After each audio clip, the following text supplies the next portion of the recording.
Hello friends, welcome to my channel. வந்து ஒரு vlog video. Sunday அப்படிங்கிறதுனால ஹருனோட அத்தை வீட்டுக்கு போயாச்சு. ஆல்ரெடி வந்துட்டு வாழை மரம் வந்து தார் போட்டிருந்தது. தென்னம்பிள்ளை நாள் வச்சுருந்தாங்க. கொய்யா செடி, இது வந்து வேளாஞ்செடின்னு சொல்லுவாங்க, குழந்தைங்களுக்கு கூட போடுவாங்க. இது பெருநெல்லிக்காய், இது பாதானிக்காய் செடி. அப்புறம் இது வந்து ஏற்காட்டிலேருந்து வாங்கிட்டு வந்தது, காகித புகழையே ஒரு ஹைப்ரிட் வெரைட்டி. இது செம்பருத்தி செடி. இதெல்லாம் வந்துட்டு காலையிலேருந்து வச்சாச்சு நாங்கள். அப்புறம் இது மகிழ மரம், இது வந்துட்டு நவாப்பழ செடி, இது வந்து நெல்லிக்காய் செடி, இது வந்துட்டு வல்லாரக்கீரை ஆல்ரெடி அங்கே இருந்துச்சு. ஸோ அப்படியே இதுதான் வந்து ஹருனோட ஃபேவரெட். இது வந்து கொய்யா செடி, இது வந்து ஒரு ஹைப்ரிட் வெரைட்டி தான். இது இந்த சின்ன செடியிலே ஒரு 2-3 மொட்டு விட்டுருந்தது. ஸோ இது வந்து உங்களுக்கு காட்டணும் அப்படின்னு சொல்லிட்டு இதையும் ஷூட் பண்ணிட்டோம். இது வந்து திராட்சை. ஸோ இதெல்லாம் வைக்க டைம் பத்தலை. இது வந்துட்டு ஒரு குரோட்டன் டைப்பில் ஒரு வெரைட்டி. ஹலோ ஃப்ரெண்ட்ஸ், இன்னைக்கு நம்ம ஹருண் வந்துட்டு நான் தான் வைப்பேன், தனியாக வைக்கணும் அப்படின்னு சொல்லிட்டு கேட்டுட்டு இருந்தான். ஸோ நெல்லிக்காய் செடி அவன்கிட்ட கொடுத்தாச்சு. குளிப்பறிச்சு கொடுத்தோன்னே வைசாமி அப்படின்னு வச்சுட்டு தூர ஓடிட்டான். அப்புறம் திருப்பி வந்து மண்ணெல்லாம் போடுறா அப்படின்னு சொன்னதுக்கப்புறம் வந்துட்டு செஞ்சிட்ருந்தான்.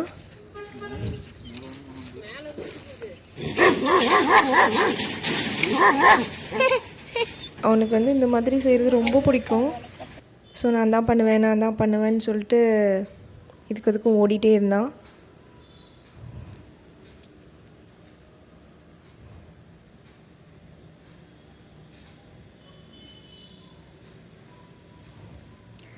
பயங்கரமாக அப்படியெல்லாம் பிடிச்சி நான் தான் பண்ணணும் அப்படின்னு சொல்லிட்டு பண்ணிகிட்டு இருந்தான்.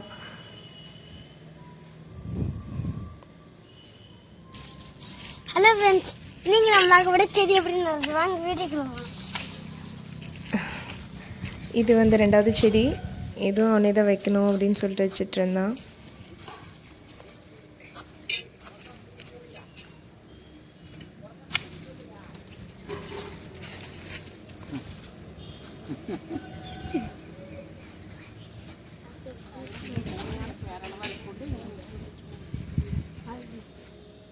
எல்லோரையும் கூப்பிட்டுட்டு இருந்தான், வந்து பாருங்கள் நான் வைக்கிறேன் அப்படின்னு சொல்லிட்டு. ஸோ அவ்வளோதான். ஸோ இதுக்கே ரொம்ப டைம் ஆகிடுச்சு. ஸோ டின்னர் ரெடி பண்ணலாம் அப்படின்னு சொல்லிட்டு ஸ்டார்ட் பண்ணிட்டோம். அப்போ வந்துட்டு பாத்திரத்தை நல்லா அடுப்பில் காய வச்சுக்கோங்க. அதுக்கப்புறம் எண்ணெய் விட்டுட்டு நல்லா கனமான பாத்திரமாகவும் பெருசாகவும் எடுத்துக்கோங்க. கொஞ்சமாக கடலெண்ணெய் சேர்த்திக்கோங்க. 20 காஞ்ச மிளகா, 2 கிலோ நாட்டுக்கோழிக்கு வந்து 20 காஞ்ச மிளகா நல்ல சிசரில் கட் பண்ணி விதையெல்லாம் ஒன்று கூட இல்லாமல் எடுத்துகிட்டு போட்டிருக்கோம். நீங்கள் வந்து எந்த மிளகா வேணால் யூஸ் பண்ணிக்கோங்க, ஆனால் உங்களுக்கு தகுந்த மாதிரி காரம் பார்த்துக்கோங்க. 2 கிலோவுக்கு வந்துட்டு 2 பெரிய வெங்காயம், 2 தக்காளி கட் பண்ணியிருக்கோம். அப்புறம் கொஞ்சமாக கருவேப்பிலை எல்லாம் போட்டுட்டு நல்லா வதக்கிக்கலாம்.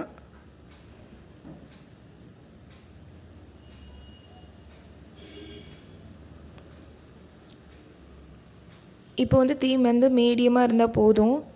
நீங்கள் மிளகா போடும்போது பயங்கரமாக காந்தம் அடிக்கும். ஸோ நீங்கள் வந்து விண்டோவெல்லாம் ஓப்பன் பண்ணி வச்சுக்கோங்க. அந்த தக்காளியும் போட்டு நல்லா வதக்கிக்கலாம்.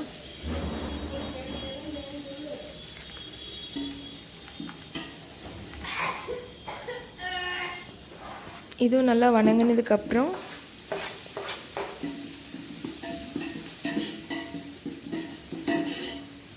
அவ்வளோதான், நாட்டுக்கோழி இப்போ சேர்த்துக்கலாம். இதுக்கு நீங்கள் எந்த மசாலா எதுவுமே ஆட் பண்ண தேவையில்ல.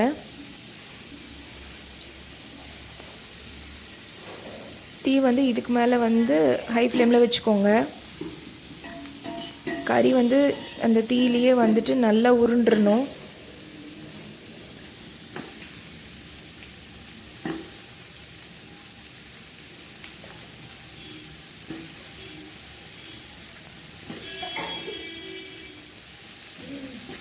அவ்வளோதான், நல்லா வதக்கிக்கோங்க.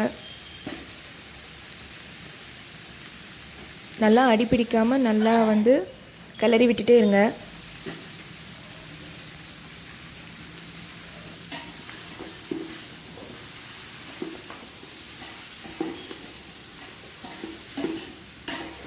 அண்ணியோட ஃபேமஸ் ரெசிபி இது. அங்கே போகிற எல்லாருமே சொல்லுவாங்க ரொம்ப சூப்பராக இருக்குது அப்படின்னு சொல்லிட்டு.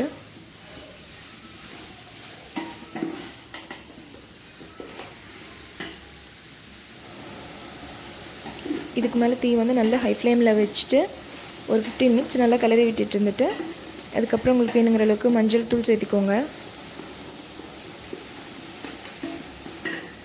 உப்பு, கல்லுப்பு வந்து போட்டதுக்கப்புறம் மறுபடியும் நல்லா கிளறி விட்டுருங்க. ஒரு 20 மினிட்ஸாவது நல்லா நீங்கள் இதை கிளறி விட்டுட்டே இருக்கணும்.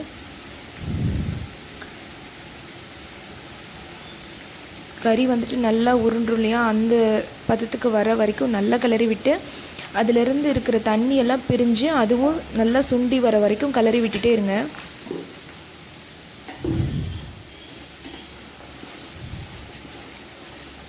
நாங்கள் வந்து இந்த ஸ்பூனில் 2.5 ஸ்பூன் இஞ்சி பூண்டு பேஸ்ட் வந்து கொஞ்சம் வாட்டர் விட்டு பேஸ்ட் பண்ணோம். அதனால் வந்துட்டு நீங்கள் உங்கள் ஸ்பூனில் வந்து நீங்கள் 2 ஸ்பூன் வந்து ஆட் பண்ணிக்கோங்க.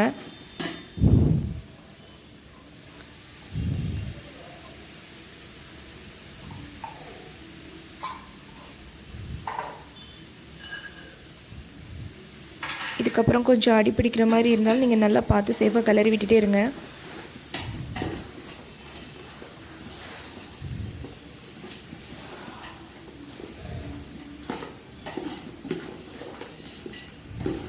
உங்களுக்கு ரொம்ப அடி பிடிக்குது அப்படிங்கிற மாதிரி நீங்கள் ஃபீல் பண்ணிங்கன்னா தீயை குறைச்சி வச்சுட்டு கூட நல்லா கிளறி விட்டுட்டே இருங்க. கறியில் வந்து தண்ணி கொஞ்சம் கூட இல்லாமல் நல்லா சுண்டி வந்துடணும், நல்லா ட்ரை ஆகிடணும்.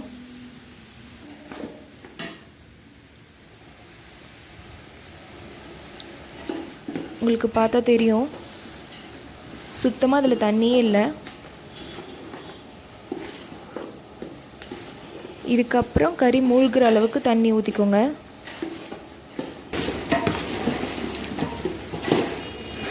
அதுக்கப்புறம் அந்த தண்ணி வந்து நல்லா சுண்டி வர வரைக்கும் அப்பப்போ ஒரு 10 மினிட்ஸ்க்கு ஒரு டைம் கிளறி விட்டுட்டு மூடி போட்டு மூடி வச்சுருங்க. ஸோ இந்த ஸ்டேஜ் வந்ததுக்கப்புறம் தட்டம் எடுத்துகிட்டு நீங்கள் வந்து நல்லா செக் பண்ணிவிட்டு கிளறி விட்டுட்டே இருங்க. ஏன்னா ரொம்ப சுண்டிடுச்சுன்னா அடி பிடிச்சிரும். இதில் எந்த மசாலா எதுவுமே ஆட் பண்ண தேவையில்ல. அவ்வளோதான். இனி தேங்காயும் கொத்தமல்லி கீரையும் மேலே தூவி மறுபடியும் நல்லா கிளறி விட்டுட்டே இருங்க.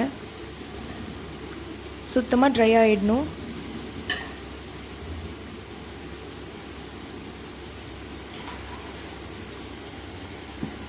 அவ்வளோதான், ரெசிபி ஆல்மோஸ்ட் முடிஞ்சது.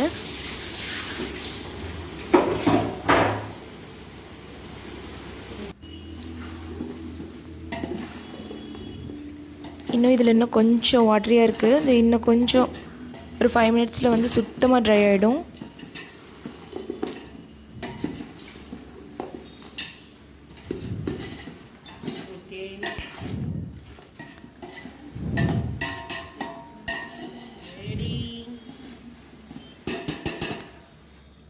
அவ்வளோதான். இனி வந்து பச்சைப்புளி ரசம். குழம்பு எதுவும் அதில் செய்யாதனால நாங்கள் வந்து பச்சைப்புளி ரசம் இது எப்போவுமே வந்துட்டு நான்வெஜ் சாப்பிட்டோம்னாவே இது கண்டிப்பாக இருக்கும். ஸோ இதுக்கு வந்துட்டு ஒரு 5 தக்காளி அப்புறம் ஒரு ஒரு எலுமிச்சை சைஸ் புளி வந்து ஆட் பண்ணிக்கோங்க. தக்காளி ஜாஸ்தியாக இருக்கணும், புளி கம்மியாக இருக்கணும், அதுதான் மெஷர்மெண்ட். இதுக்கு வந்துட்டு ஒரு 6 பல் பூண்டு, அதுக்கப்புறம் ஒரு 4 காஞ்ச மிளகாய், அதுக்கப்புறம் உங்களுக்கு சின்ன வெங்காயம் பிடிக்கும் அப்படின்னா உங்களுக்கு எவ்வளோ தேவையோ அந்தளவுக்கு. நாங்கள் வந்து ஒரு 10 சின்ன வெங்காயம் ஆட் பண்ணியிருக்கோம். இது எல்லாத்தையுமே உரலில் வந்து இடித்து தான் சேர்க்கணும். கண்டிப்பாக மிக்சியில் அரைச்சி போட்டுறாதீங்க, டேஸ்ட்டு வந்து வேறு மாதிரி ஆகிடும். இது இடிச்சு தான் சேர்க்கணும்.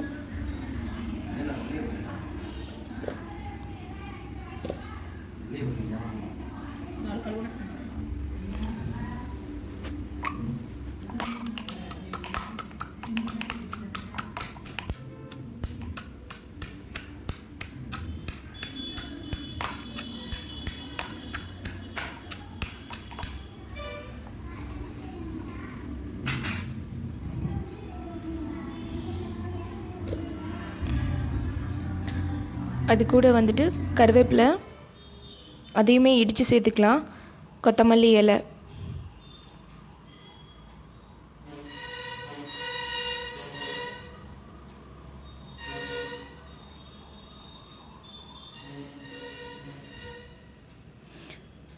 இதையுமே நல்லா இடித்து சேர்த்துக்கோங்க. நீங்கள் இடித்து சேர்த்திங்கன்னா மட்டும்தான் அதோட ஃப்ளேவரும் சரி, அதோட ரசத்துக்கான அந்த டேஸ்ட் வந்து பர்ஃபெக்டாக இருக்கும்.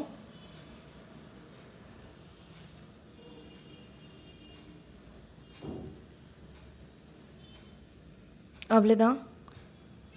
இது கூட வந்துட்டு வேணுங்கிற அளவு உப்பு,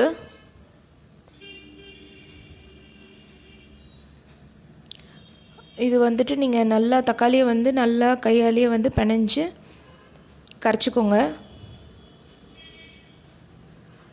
நாட்டு தக்காளியாக இருந்ததுன்னா நீங்கள் 5 போட தேவையில்ல, ஒரு 2 3 போட்டிங்கன்னா போதும்.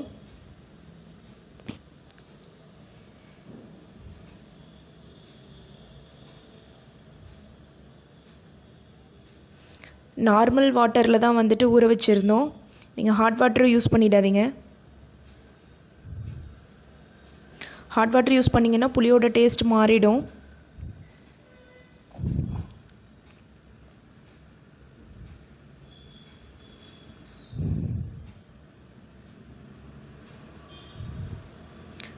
நல்லா கரைச்சிட்டு இந்த மாதிரி ஒரு ஃபில்டரில் வந்து வடிகட்டிக்கோங்க. தக்காளியோட விதை அதெல்லாம் எதுவுமே இல்லாத மாதிரி வடிகட்டிக்கோங்க.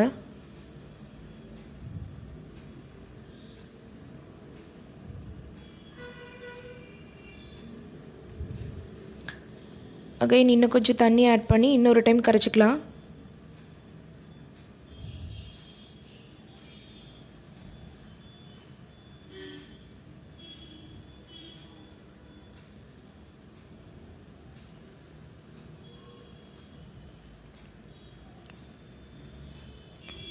அவ்வளோதான்.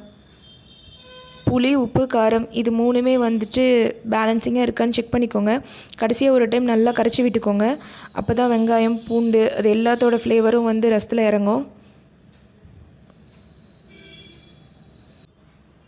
நீங்கள் அகைன் வந்து நல்லா மிக்ஸ் பண்ணி விட்டிங்கன்னா தான் அந்த ரசத்தில் வந்து எல்லாமே வந்துட்டு பேலன்சிங்காக அந்த அரோமா ஃபுல்லாக இறங்கும். அவ்வளோதான். கொத்தமல்லி இலை மேலே தூவி முடிஞ்சுது. கண்டிப்பாக ட்ரை பண்ணி பார்த்துட்டு கமெண்ட் பண்ணுங்கள். தேங்க்ஸ் ஃபார் வாட்சிங். உங்களுக்கு இந்த வீடியோ பிடிச்சிருந்தா லைக் பண்ணுங்கள், ஷேர் பண்ணுங்கள், சப்ஸ்கிரைப் பண்ணுங்கள்.